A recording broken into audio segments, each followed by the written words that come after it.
আসসালামু আলাইকুম। আজকে আমরা আলোচনা করব লিঙ্কডইন অ্যাকাউন্ট কি কি কারণে রেস্ট্রিক্টেড হয়। তো what is the reason for LinkedIn account restriction? LinkedIn may restrict an account for various reasons including বিভিন্ন কারণে লিঙ্কডইন অ্যাকাউন্ট রেস্ট্রিক্টেড হইতে পারে। তার মধ্যে আছে ভায়োলেশন অফ কমিউনিটি গাইডলাইন। লিঙ্কডইনে যে কমিউনিটি গাইডলাইন আছে এই গাইডলাইনকে যদি অনুসরণ না করে সেই ক্ষেত্রে লিঙ্কডইন তাদের অ্যাকাউন্টগুলা রেস্ট্রিক্টেড করে দিতে পারে। LinkedIn has the community guidelines that users are expected to follow. Violating these guidelines, such as engaging in spamming behavior, posting inappropriate content, or harassing other users, can lead to an account restriction. তো আমরা বিভিন্ন সময় spam করতে পারি, হ্যাঁ, যা আচরণের মাধ্যমে যদি স্প্যামিং করি বা এমন কোনো কন্টেন্ট প্রকাশ করি যেটা কিনা লিঙ্কডইনের কমিউনিটি গাইডলাইনের বাইরে, অথবা অন্য আরেকজনকে আপনি ইনবক্সে যা অযথা নক দিচ্ছেন, সেক্ষেত্রে এরকম মানুষকে বিরক্ত করলেও লিঙ্কডইন অ্যাকাউন্ট রেস্ট্রিক্টেড হয়ে যেতে পারে।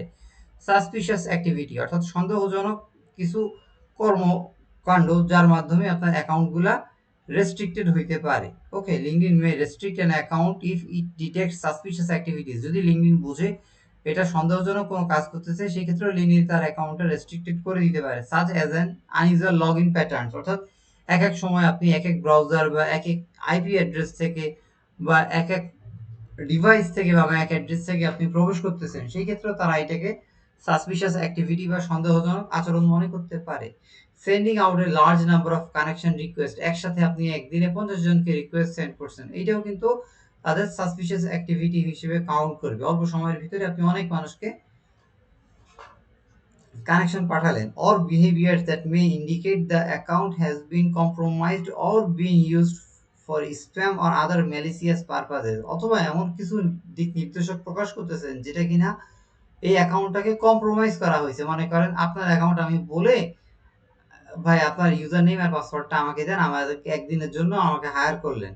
হ্যাঁ, আপনার অ্যাকাউন্টটা এই যে আমি যে লগ ইন করলাম, এটাও কিন্তু তাদের সাসপিশিয়াস অ্যাক্টিভিটি হিসেবে কাউন্ট করতেছে, বা এটাকে তারা স্প্যাম হিসেবে গণ্য করতেছে, বা ম্যালিসিয়াস পারপাসেস হিসেবে কাউন্ট করতেছে।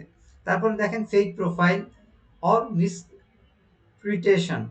আপনি যদি ফেক প্রোফাইল তৈরি করেন, আপনার প্রোফাইল আপনি আরেকজনের ছবি দিয়ে ব্যবহার করলেন, অথবা আরেকজনের নাম দিয়ে ব্যবহার করলেন যেটা কিনা আপনার আইডির সাথে মিলে না, এই ক্ষেত্রেও লিঙ্কডইন কিন্তু ওই অ্যাকাউন্টগুলোকে ফেক অ্যাকাউন্ট মনে করে অ্যাকাউন্ট রেস্ট্রিক্টেড করে দিতে পারে যে কোনো সময়। তারপর ইন্টেলেকচুয়াল প্রপার্টি ইনফ্রিঞ্জমেন্ট, হ্যাঁ, অন্যের যে কপিরাইট কোনো বিষয়বস্তু আছে যেটা কিনা তার কাছ থেকে অনুমতি না নিয়ে আপনি ব্যবহার করতে পারেন, সেই ক্ষেত্রে লিঙ্কডইন এটাকে ইন্টেলেকচুয়াল প্রপার্টি ইনফ্রিঞ্জমেন্ট হিসেবে কাউন্ট করে এটাকে রেস্ট্রিক্টেড করে দিতে পারে। তারপরে মাল্টিপল অ্যাকাউন্ট ক্রিয়েশন, আপনি যদি একসাথে অনেকগুলো অ্যাকাউন্ট ইউজ করেন, ঠিক আছে, কোনো ভ্যালিড রিজন ছাড়া, সেই ক্ষেত্রে আপনার অ্যাকাউন্ট কি হয়ে যেতে পারে, রেস্ট্রিক্টেড হইতে পারে। Violation or LinkedIn professional standard. LinkedIn হচ্ছে একটা প্রফেশনাল নেটওয়ার্কিং প্ল্যাটফর্ম। তা আপনি এমনভাবে আচরণ করবেন যেটা কিনা আপনার কাজে যাতে আনপ্রফেশনাল বা অপেশাদার কোনো আচরণ পরিলক্ষিত না হয়, such as aggressive or inappropriate messaging. আক্রমণাত্মক বা এমন কোনো আচরণ প্রকাশ করবেন না যেটা কিনা লিঙ্কডইন কমিউনিটির বাইরে, যেটার কারণে লিঙ্কডইন রেস্ট্রিক্টেড হইতে পারে। Legal issues, in some cases LinkedIn may restrict accounts due to legal reasons such as court order or request from law enforcement agency তারা যদি কখনো লিঙ্কডইন কর্তৃপক্ষকে চিঠি লিখে বা তাদের কাছে রিকোয়েস্ট করে, সেই রিকোয়েস্টের অধীনে তার অ্যাকাউন্টটা রেস্ট্রিক্টেড হয়ে যাইতে পারে। ঠিক আছে, তো আপনার যদি অ্যাকাউন্ট রেস্ট্রিক্টেড হয়, সেই ক্ষেত্রে আপনি লিঙ্কডইনের কাছে রিভিউ করতে পারেন যে আপনার কি কারণে অ্যাকাউন্টটা রেস্ট্রিক্টেড হইতে পারে। সেই ক্ষেত্রে তারা আপনি লিঙ্কডইনের যে কাস্টমার সাপোর্ট আছে, আপনার সহায়তার জন্য তাদের এই কাস্টমার সাপোর্টে যোগাযোগ করতে পারেন। এরপর আসেন how to avoid LinkedIn account restriction. কিভাবে আপনি এই লিঙ্কডইন অ্যাকাউন্ট রেস্ট্রিকশনটাকে এড়াইতে পারবেন, তার কিছু নিয়মকানুন এখানে দেওয়া হয়েছে। To avoid having your LinkedIn account restricted, follow this guidelines. এই ধরনের গাইডলাইন ফলো করে আপনি কি করতে পারেন, আপনি অ্যাকাউন্টের রেস্ট্রিকশনটা এড়াইতে পারেন। অ্যাডহেরার টু মানে সংলগ্ন বা লেগে থাকা। অ্যাডহেরার টু লিঙ্কডিন কমিউনিটি গাইডলাইন, অর্থাৎ লিঙ্কডিনের যে কমিউনিটি গাইডলাইন আছে এটা আপনারা মেনে চলবেন। Familiarise yourself with LinkedIn community guideline, আপনারা কি করবেন, লিঙ্কডিনের যে কমিউনিটি গাইডলাইন আছে তার সাথে পরিচিত হবেন এবং অ্যাভয়েড বাই দেম, এগুলো আপনারা মেনে চলবেন। This guidelines outline acceptable behaviour on the platform including rules against spam, এই স্প্যাম, হ্যারাসমেন্ট অথবা ইনঅ্যাপ্রোপ্রিয়েট কন্টেন্ট, অযাচিত যে লেখালেখি, এগুলা কখনোই করা যাবে না। এগুলাকে তারা স্প্যাম বা মানুষকে হয়রানি হিসেবে কাউন্ট করে এবং এটা তাদের কমিউনিটি গাইডলাইনের বাইরে। এই ধরনের কাজগুলো করা যাবে না। ইউজ অ্যাকুরেট ইনফরমেশন, আপনি যে ইনফরমেশনগুলো দিবেন, আপনার যে পার্সোনাল ছবি, আপনার যে ব্যক্তিগত তথ্য, আপনার শিক্ষাগত যোগ্যতা, আপনার অভিজ্ঞতা, সনদপত্র, ঠিক আছে, আপনার সম্বন্ধে বিবরণ, সব কিছুই অ্যাকুরেট করে দিতে হবে।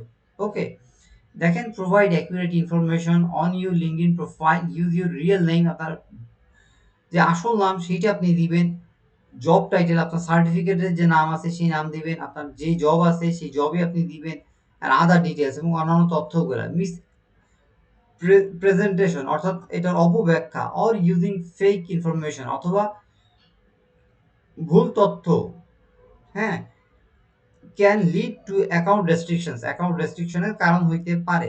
তারপরে এনগেজ প্রফেশনালি, আপনি লিঙ্কডইনে যে কানেক্টেড হবেন, অবশ্যই আপনি প্রফেশনাল ভাবে তাদের সাথে সংযুক্ত হবেন, এটাকে বলতেছি আমরা এনগেজ। ইন্টারঅ্যাক্ট, আচরণ করুন উইথ আদার লিঙ্কডইন ইউজার্স, অন্যান্য লিঙ্কডইন ইউজারের সাথে আপনি ইন্টারঅ্যাক্ট বা আচরণ করুন in a professional manner, professional ওয়েতে। অ্যাভয়েড অ্যাগ্রেসিভনেস, তো আক্রমণাত্মক কোনো আচরণ করবেন না। অর ইনঅ্যাপ্রোপ্রিয়েট বিহেভিয়ার, অযাচিত কোনো ব্যবহার করবেন না। সাচ এজ এক্সেসিভ মেসেজিং, হ্যাঁ, খুব বেশি মানুষকে মেসেজ দিয়ে বিরক্ত করবেন না। অর স্প্যামিং কন্টেন্ট, রিকোয়েস্ট করেও মানুষকে বিরক্ত করবেন না। রিকোয়েস্ট ইন্টেলেকচুয়াল প্রপার্টি, এটা হচ্ছে বলা হয় মেধাস্বত্ব আইন যেটাকে বলে। তো মেধাস্বত্ব আইনের প্রতি আপনি কি করবেন? শ্রদ্ধা জ্ঞাপন করবেন। Ensure that you have the right to share any content you post on LinkedIn, আপনি অবশ্যই নিশ্চিত হবেন যে আপনার অবশ্যই কি করতে পারবেন, লিঙ্কডইনে আপনার তথ্যগুলো পোস্ট করতে পারবেন। And respect the intellectual property rights of others, অন্যের মেধাস্বত্ব আইন। অন্যের মেধাস্বত্ব আইন মানে কি? আপনি অন্যের লেখাকে আপনি নিজের বলে চালায় দিবেন না, যদি ওখানে দিতে হয় সেক্ষেত্রে অবশ্যই তার কথা উল্লেখ করবেন যে এই লেখাটা আমার না, এই লেখাটা তার, ঠিক আছে? এটাও কিন্তু মেধাস্বত্ব আইন। Do not share copyrighted materials, অন্যের লেখা নিজের বলে চালায় দিতে পারবেন না, বা অন্যের অনুমতি না নিয়ে আপনি তার কথাগুলা হুবহু নিজের নামে চালায় দিতে পারবেন না। এটাকে বলা হচ্ছে রেসপেক্ট ইন্টেলেকচুয়াল প্রপার্টি বা মেধাস্বত্ব আইনের প্রতি শ্রদ্ধাশীল হন। বি ট্রান্সপারেন্ট, স্বচ্ছ থাকুন। If you are using LinkedIn for business purposes, আপনি যদি বিজনেস করার উদ্দেশ্যে লিঙ্কডইন ব্যবহার করে থাকেন, be transparent about your intentions, আপনার যে ইচ্ছা বা অভিব্যক্তি, এই বিষয়ে আপনি অবশ্যই স্বচ্ছ থাকুন। ক্লিয়ারলি স্টেট ইউর অ্যাফিলিয়েশনস, আপনি কি কাজ করেন সেটা আপনি স্পষ্টভাবে বিবৃত করুন। And the purpose of your interactions, এবং আপনার যে কাজের উদ্দেশ্য সেটা বর্ণনা করুন। সিকিউর অ্যাকাউন্ট, আপনার অ্যাকাউন্টটাকে সিকিউর করুন।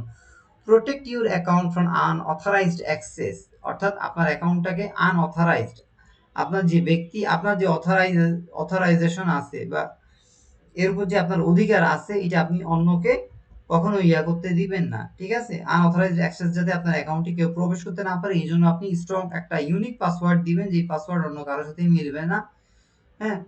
এবং শক্তিশালী নামের বড় হাতের অক্ষর থাকবে, স্পেশাল ক্যারেক্টার থাকবে, সংখ্যা থাকবে, বিভিন্নভাবে আপনি এটাকে শক্তিশালী করে তৈরি করবেন যাতে কেউ পাসওয়ার্ডটাকে ব্রেক করতে না পারে, যেহেতু এটা আপনার একটা গুরুত্বপূর্ণ ইনফরমেশন।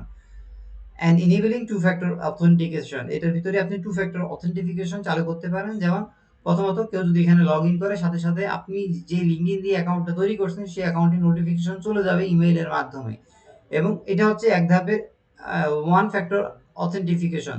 দ্বিতীয় ধাপের অথেন্টিফিকেশন হচ্ছে আপনার আইডিতে কেউ প্রবেশ করার সাথে সাথে ওইখানে একটা কোড চলে যাবে, যেই কোড আপনি ছাড়া আর কেউ জানে না।